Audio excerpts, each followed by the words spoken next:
भूमि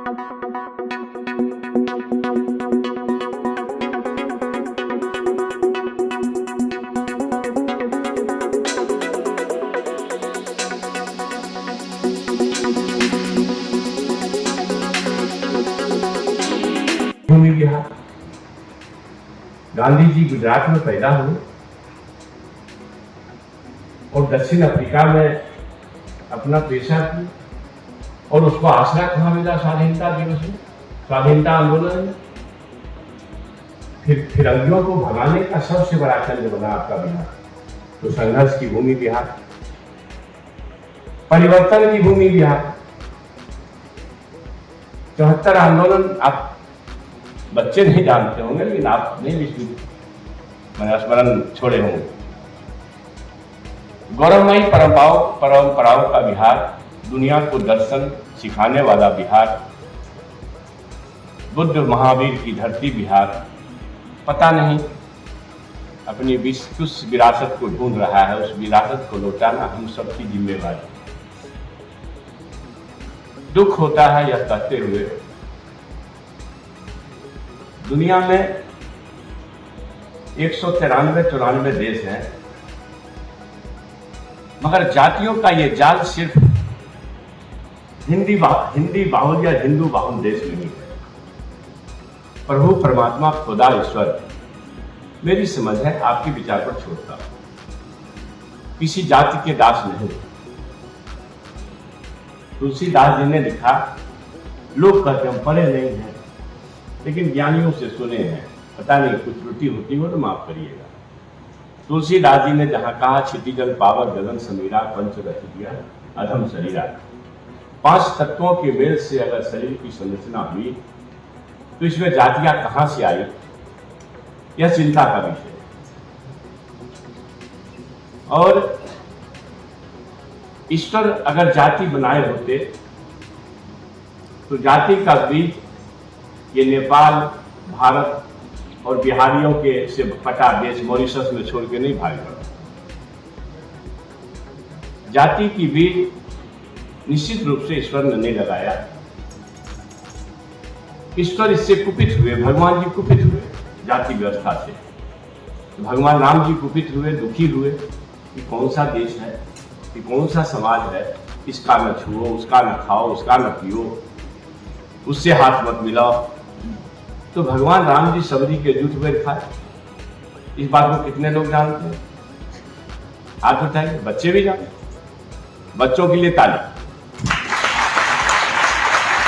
मुझे लगता था इसके बच्चे से इस बात को ना जानते।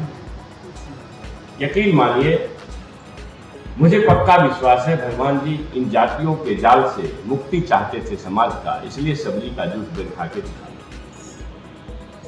मगर दुर्भाग्य इस बात का है कि हमारे देश के लोग भगवान राम की तो पूजा करते मगर धूपबत्ती दिखाते, मगर उनका अनुसरण नहीं करते। तो भगवान तब खुश होंगे जब आप उनका अनुसरण करेंगे, धूपबत्ती दिखाने भर से खुश नहीं होंगे। इसलिए भारत भूमि से विश्व गुरु छीना गया। भारत भूमि को अगर विश्व गुरु पर लाना है तो जातियों की इस जाल को मिटाना यह हमारी जिम्मेवारी। और जाति के इस जाल में भारत सरकार के अभी हमारे बिहार के सबसे बड़े अधिकारी को सिद्धार्थ साहब, बहुत पढ़ते हैं लोग, सबसे तेज IQ का लोग होता है तो UPSC करते हैं। 6743 जातियां भारत सरकार के गजट में है श्रीमान। और मैं अगर सिद्धार्थ साहब को कह दूं कि 100 जाति का नाम गिना दीजिए, पेट फूल जाएगा, नहीं गिना पाएंगे। आप भी बहुत विद्वजन है, नहीं गिना पाएंगे, किताब देखना होगा या फिर मंडल कमीशन का रिपोर्ट खोजना पड़ेगा। तो निश्चित तौर पर, और आज हमारे जो युवा आदर्श है जिनको चिंता है बेरोजगारों की, उप मुख्यमंत्री तेजस्वी प्रसाद यादव जी से साक्षात्कार करने की अंजना ओम कश्यप, जातीय जनगणना का सवाल हो रहा था तो उन्होंने कहा दिया अब तो 48,000 जातियां हैं, अब लीजिए। दुनिया में 193-94 कितने देश हैं मुझे नहीं मालूम, लेकिन ये 3 देश के सिवा दुनिया के किसी देश में इन जातियों का बीज नहीं रोपा गया। अगर ईश्वर लगाते तो हर देश में लगाते, चीन में भी, ऑस्ट्रेलिया में भी। तो मेरा आप सभी से विनम्र आग्रह है, पता नहीं सब हिंदी साहित्य के लोग हैं, हम तो जीव विज्ञान के हैं, जंतु विज्ञान से मतलब है। हमारे गुरुजी थे दास साहब, उन्होंने हमको पढ़ाया कि अमीबा से आदमी बनने तक में तो कोई जाति नहीं है। जो अद्यतन जीव है हम लोग, अमीबा हमारे फोर्थ फादर हैं, इस बीच में मछली, मेढक, पता नहीं क्या क्या है, रेप्टाइल स्नेक सब आए। तो ये कहाँ से आ गए? ये ब्राह्मण है, ये राजपूत है, ये भूमिहार है, ये तेली है, ये रायदास है, ये ऋषिदेव है, ये कहाँ से आए? इसका मतलब ये सीधा है कि मनुष्य ने जाति की बीज लगा दी। हमारे किसी पुरखे की गलती से जातियों की बीज लगी है, तो जब मनुष्य द्वारा लगाया गया जाति का बीज है, तो मनुष्य अपने क्रिया से ही इसको दूर कर सकता है। और यकीन मानिए जिस दिन इस भारत भूमि के सभी लोग इस जाति के विचार से ऊपर हो जाएंगे, भारत को विश्व गुरु बनने से कोई रोक नहीं सकता।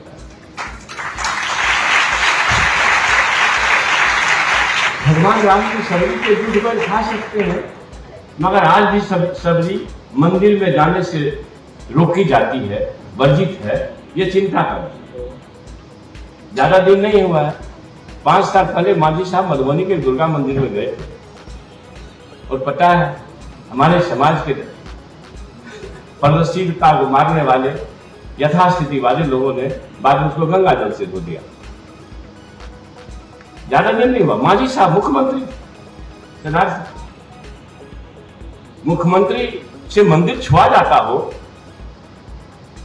यह दुर्भाग्य हमारे लिए। और ताजा उदाहरण है हमारे देश के राष्ट्रपति जगन्नाथपुरी मंदिर में गए, गर्भगृह में नहीं जाने दिया लोगों ने, इसलिए कि वंचित है। ईश्वर खुदा अगर किसी जाति के दास होते तो दुनिया में ज्ञान का परचम लहराने वाला भारत का पहला व्यक्ति जो अमेरिका के कोलंबिया विश्वविद्यालय में पढ़ने गया, उसका नाम डॉक्टर बाबा साहब अम्बेडकर नहीं।